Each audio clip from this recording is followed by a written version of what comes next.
Este é o Orçamento de Estado. Tenho-vos a dizer o seguinte.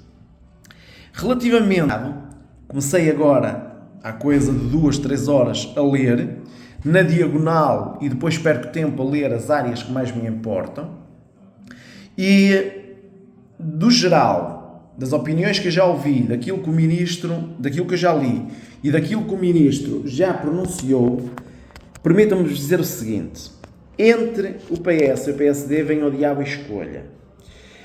Todavia, há linhas programáticas deste orçamento que eu concordo mais do que quando era o Partido Socialista. Primeiro, acho que há impostos a mais e este orçamento, embora com medo, tenta diminuir alguns impostos e pelo menos não aumenta substancialmente os impostos como aumentava o Partido Socialista, impostos secundários.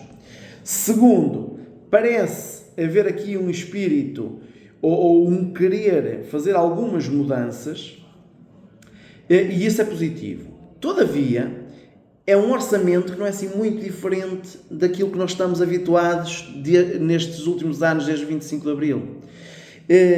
Porquê? Porque não há mudanças programáticas de fundo. Por exemplo, eu não compreendo como é que não há uma coragem política de fazer um aumento salarial de referência.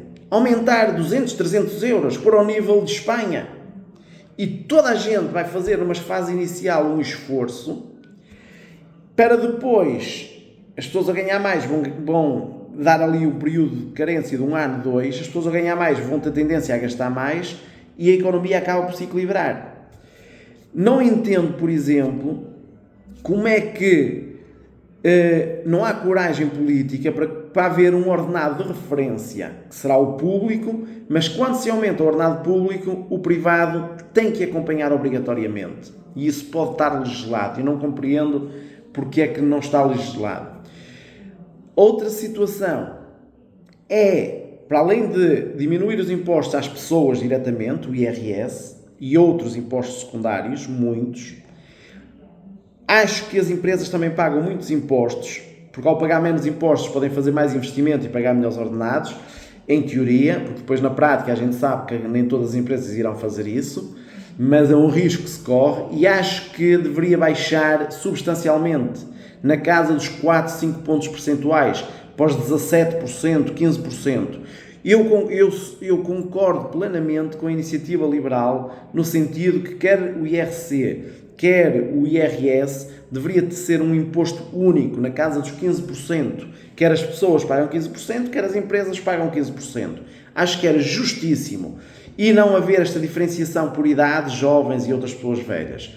Acho que era justíssimo a pessoa, a partir do momento em que se reforma, fique isenta de pagar os impostos, o IRS. E acho justíssimo que se comece a pensar em que as pessoas vão receber conforme os descontos que fazem para a reforma, mas haver um teto máximo de reforma, como, embora eu esteja aqui a falar sem um conhecimento profundo, mas como parece que acontece em alguns países, nomeadamente na Suíça, haver um teto máximo para 4, 5 mil euros de reforma máxima e haver um teto mínimo para a reforma de sobrevivência, em que as pessoas têm poucos descontos, ou descontaram muitos anos, mas pouco, ou até descontaram pouco, mas pronto, haver uns descontos mínimos, na ordem do ordenado mínimo, ou 80% do ordenado mínimo.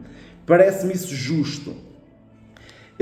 Paralelamente a isto, é preciso que o Orçamento de Estado comece a pegar em cada ano numa área específica e começar a fazer alterações de fundo. Por exemplo, na minha área, desporto, é preciso haver alterações de fundo no desporto a nível nacional, na educação a nível nacional. E poderíamos, por exemplo, neste Orçamento de Estado, pegar nessa área e fazer uma reforma profunda. No próximo ano pegaríamos na área da saúde ou da segurança ou na defesa e fazer uma reforma profunda. E se fizéssemos uma reforma por ano num determinado ministério, numa determinada área, as coisas poderiam melhorar em 10, 12 anos, estarmos ao nível dos países europeus. Mas é preciso obrigatoriamente haver mais transparência na governação e neste tipo de documentos. Porquê?